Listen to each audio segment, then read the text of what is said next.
So, to start off today's video, I want to wish every single one of you a happy new year. I hope you had a fantastic 2024, and I hope 2025 will be even better. Now, today's video won't be a cycling video nor a pro cycling manager video. Today is going to be a Q&A because it's been a while since I've done one of these. You sent me loads of questions on YouTube, Twitter, Blue Sky, Instagram, to the point that I'm actually going to have to make 2 videos out of this. This first video about me, my work, and my cycling journey, and the next part will be about pro cycling and the 2025 season. So stay tuned for that second part next week. Are you a full-time YouTuber? So the answer is yes, I do this full-time. It hasn't always been like that, obviously. Until the end of 2022, this was basically a hobby or at least a part-time thing that I combined with my work as a JavaScript developer. And January 2023 was the tipping point for me where the podcast I co-host, the Lantern Rouge Cycling Podcast, grew enough to the point that I could make a living doing that. Now, since then, this channel has also grown, so I've come to the point where this channel is the majority of my income. And I'm really thankful to be in this position because you spending your time watching my videos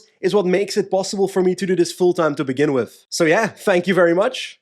Oh, that made me teary-eyed. I don't like talking about emotional stuff, guys. Now, this is one of your most requested questions. What are your goals for 2025? I'll start with my cycling goals. First of all, I want to ride 5,000 kilometers in 2025. I feel like that's a cool number. And in doing so, I'd like to do what I've been unable to do in the last 2 years, which is losing 10 kilos and finally being under 100 kgs. Now, despite wanting to lose weight, I would also like to improve my absolute power by quite a bit. Basically, my FTP at the end of 2025, I'd like to be at around 300 watts for 100 kilos. When it comes to watt per kilo, that's actually a pretty major jump from 2.3 to 3, so I'm not sure how possible my goal is, but it's what I'm striving for. There are some other things I want to check off throughout the year. For example, I want to win a Zwift race of at least 30 riders, and I want to climb a proper Tour de France mountain like Alpe d'Huez, for example. Anyway, quite a bit of goals when it comes to my personal cycling journey, and the reality is, even if I don't reach those goals, I will still be significantly better than I am today just by chasing them, which that's what goals mean to me. Now, there's also 2 things I want to achieve when it comes to my YouTube content. First of all, my Paris-Roubaix Sportive video in 2024 is that video that comes to mind as a video I'm really proud of making. In 2025, I want to make 4 videos like that. And during the year, I would like to have one of my videos pass the 100k mark in terms of views because that's something I haven't achieved. Will you make more race vlogs like your Tour of Talia and Istanbul videos? Well, firstly, I like making content like that, basically going to an obscure cycling race and trying to give you a different viewpoint than you usually see on TV. But there's not many races that want to pay for flights and accommodation for someone to make a YouTube video at their race. And of all the videos I've made in 2024, those videos actually performed the worst. So yeah, I enjoy making those videos, but I literally lose money doing so I probably won't make too many of them. Are you working with a pro cycling team in 2025? In case you don't know, in the past I worked for Jumbo-Visma and Lotto Destiny as race analyst and as tactical advisor. Now, I did enjoy that work, but I never actually had the dream of working for a cycling team in the first place. When I was a child, I was watching YouTubers and I wanted to become a YouTuber. So at the end of the day, that's where my passion lies and that's where I want to spend my time. So yeah, in 2025, I don't have any plans to work with a cycling team, but if that changes, you'll be the first to know. Are you considering doing any races in the UK? I actually get this question a lot, but I gotta be honest, I don't feel ready at all to do a race in real life. Riding in a bunch, I've never done that. My technique sucks, my descending sucks. I'm literally still overweight. I feel like that's something that's completely out of my league. There's so many things I want to do first and need to do first to get better. If I do anything along the lines of a race, then it's maybe a 10-mile TT. But I don't feel like I look the most aero. Are you going to add some weight training to your fitness program? I feel like the answer is not yet. I do feel like I want to add weight training or core training or flexibility training, all those kind of things in the long term, but I just need to ride more for now. So that's my focus for at least the first half of 2025. What is the dumbest way you ever crashed on a bike?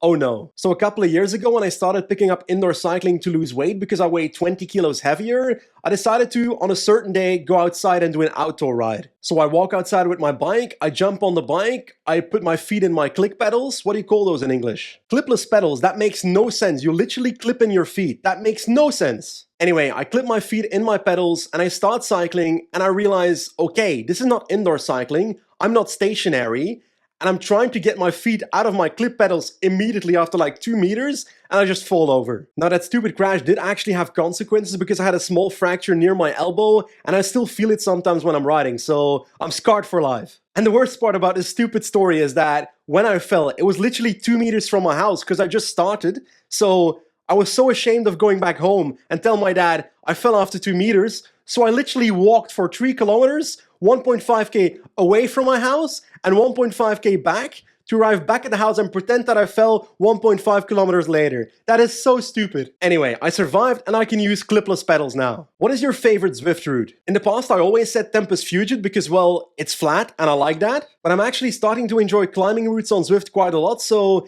Elevation Evaluation with the new The Great Climb, love that one. But in Zwift races, I don't like climbs, so there I think Downtown Dolphin might be my favorite, which is basically bit of a crit course. This video is sponsored by Zwift. Zwift is the go-to training app to make indoor cycling so much more enjoyable. If you want to try Zwift but you don't have an indoor smart trainer yet, you're lucky because right now you can get 10% off on the following products: the Wahoo Kickr Core Zwift 1, the Wahoo Kickr Core with cassette, the Zwift Ride with Kickr Core, or if you already have a compatible smart trainer, the Zwift Ride frame itself. To receive the 10% discount, go to the link in the description and use code BenjiWinter10. Both are important, link and code. Where did your passion for cycling start? The answer is simple: Pro Cycling Manager 2005. I feel like a lot of people start playing Pro Cycling Manager because they're a fan of the sport of cycling. For me, it's the other way around. My mom came home with a magazine with PCM 2005 attached to it, and I started playing it, and because of that game, I wanted to know more about the riders in that game, so I started watching cycling races. And yeah, the more I watched, the more I started falling in love with the sport itself, and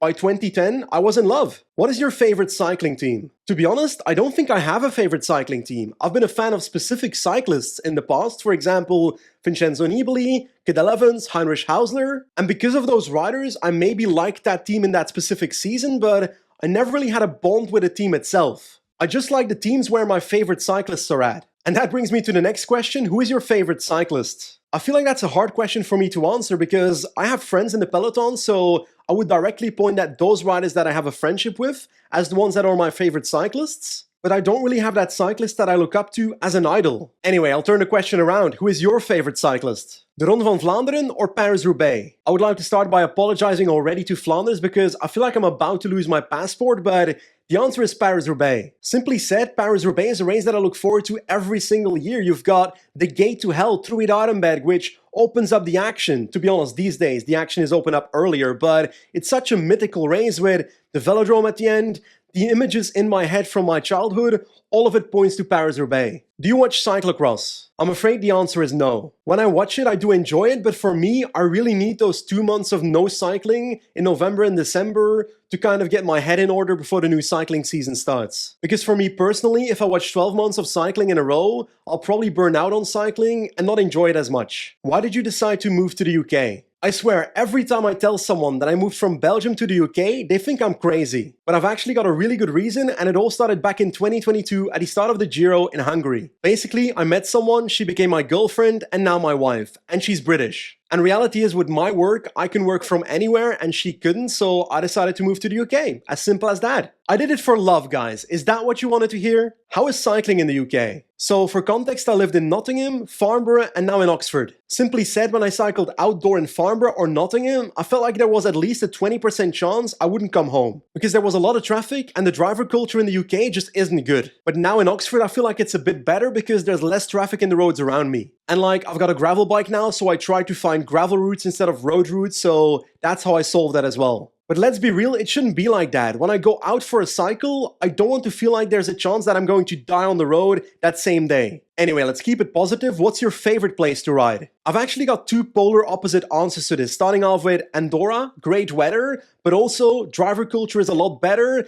maybe a bit too climby for me for the level I'm at, but it's amazing. And next to that, maybe for nostalgic reasons, definitely not for the weather, Belgium. Like, the only three things I miss from Belgium after moving to the UK is, well, my family and my friends, frituur, and riding in Belgium. I don't know the exact reason, but I just miss it, so Andorra and Belgium are my answer. Have you and your wife ever had arguments over your pro cycling addiction? Well, I already somewhat spoiled the answer a little bit by talking about the fact that we met at the Giro in Hungary. She's a massive cycling fan as well, so she's also addicted to the sport. Actually, let's get her on this video. Wow! Hello. So, Talia, first time on the Benji Naesen YouTube channel. Congratulations. How did you become a cycling fan? So during July of 2019, I had a concussion. I was training fairly intensely at that point for short track speed skating, and I had an accident on the ice and got a concussion. Everything made my symptoms worse. The one thing that didn't was watching cycling. And this was obviously July, so the Tour de France was on. And that was when I sort of started getting hooked. So then during COVID, I watched the Movistar documentary. Oh no. And that introduced me more to the other races. Now, I heard a rumor that you've got a very specific rider that you're a fan of. Is that true? Unfortunately, yes, it is.